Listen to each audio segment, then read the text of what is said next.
Yeah, that was myself and Grant and Matt, and these are the newspaper reporters from the News of the World. We always walk up track lines so we don't leave walk marks through the crop. As you can see, the sticks that we use with white tips so they can be seen at night. Always got to remember to count these up when you leave a circle so that you don't leave any visible traces of humans having made a circle at the end. And just pull your tape out to the distances marked on your diagram. You've got to hold the tape very tight. Sometimes when the wind is blowing, you'll get problems with deviation errors because the wind will blow your tape just a half a foot, and if you multiply that out by your mongrel stomping board here, Grant. testing the overall measurement. You'll all have to duck down in the tram line when we come across there. Sorry? See my grey hairs there, which comes with the stress of being a circle maker. Yeah, leave me alone. And this sideways stepping, we often call a foot line or a foot stomp. Doing that on a large area can get quite painful on your legs because it's an unusual movement that you don't often do. So your legs are not used to it. Sort of case if it's going to match. All right. And if everything's measured correctly, your foot stomp should meet the point where you started. Otherwise you're in big trouble. Not too bad. The other end.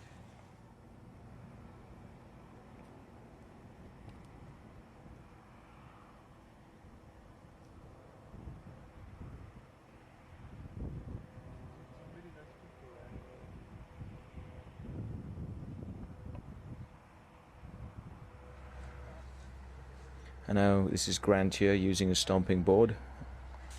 You can see you can cover quite a large area quickly at that pace.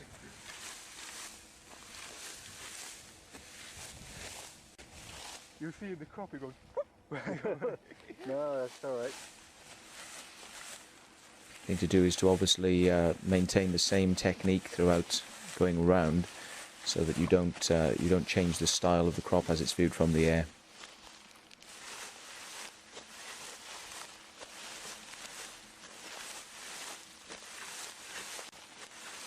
This, even though you cover a lot larger area, it's often easier to use your board forwards in the stomping fashion than it is to walk sideways, which is very tiring.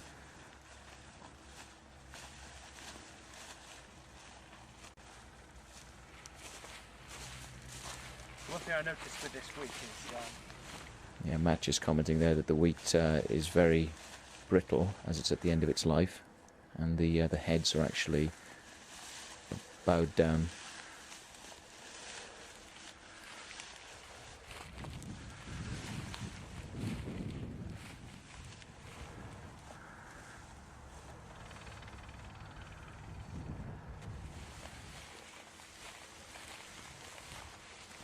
What we're doing now is the inner sections, which use the measuring posts, and we are cutting across through the circle that we've created, the initial circle, and we're creating the inner lines, which are used later on to tell us which bits need to be filled and which bits need to be left standing.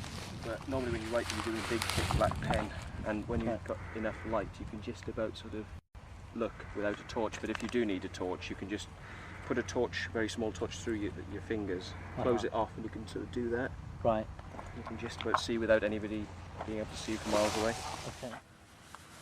And it's Mr. Sorensen helping out in his cameo role.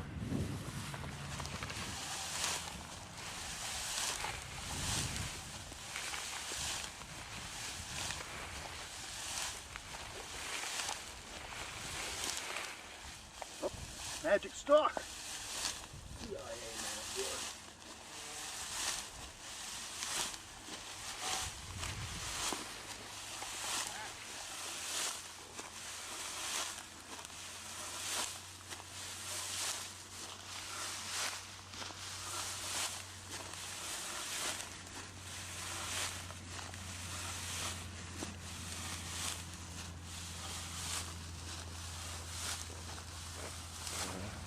Grant, there's a lot of work. It's so much friction, isn't it? The heads are bent over, so they all lock together. Tangling up. Yeah. They're all bent. And they're like Velcro. Right. Good analogy. Look. Sorry. Yep. And this design uses a crosshatch style, which means there's a lot of lines intersecting and cutting across each other, and you've got to decide which of the bits you've got to flatten, which of the bits are left standing, and that's really where a keen eye and being able to work from the diagram and look at what you're looking at on the diagram and picture it in your mind, and then see from the lines which are created which are the bits you're meant to be working in. And I and other people I know have made mistakes in this area, but sometimes when you make a mistake you can always change the design on the fly, which is the beauty of somebody not seeing your design beforehand. When you take the bull by the horns and make demonstration circles like this one for a newspaper, you're kind of committed to having to get it right first time, no mistakes. And my board was going around the corner then. And this little bit demonstrates how you can actually curve around with your board and introduce different flows to the lay.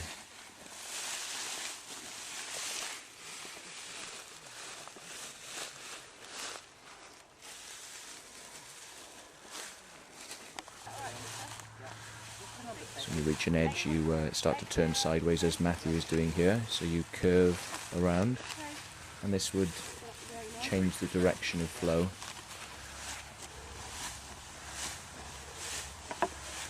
And another little curve at the end for me. It stops the seed heads pushing up against the flat wall that you want to create.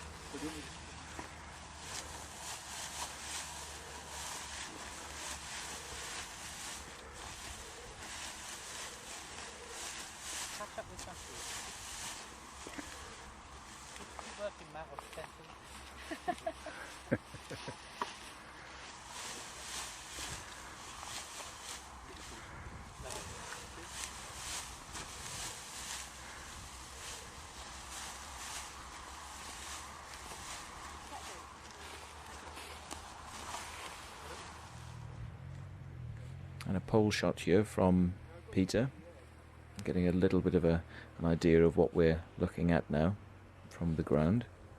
Of course, we weren't able to see this at the time, and we would never know whether our design was perfect until somebody had come back and given us photographs of it.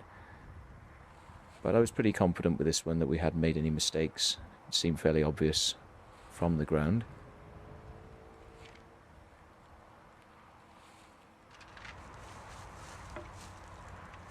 And a sweaty bunch of people, a lot sweatier than they would have been if they were working at night.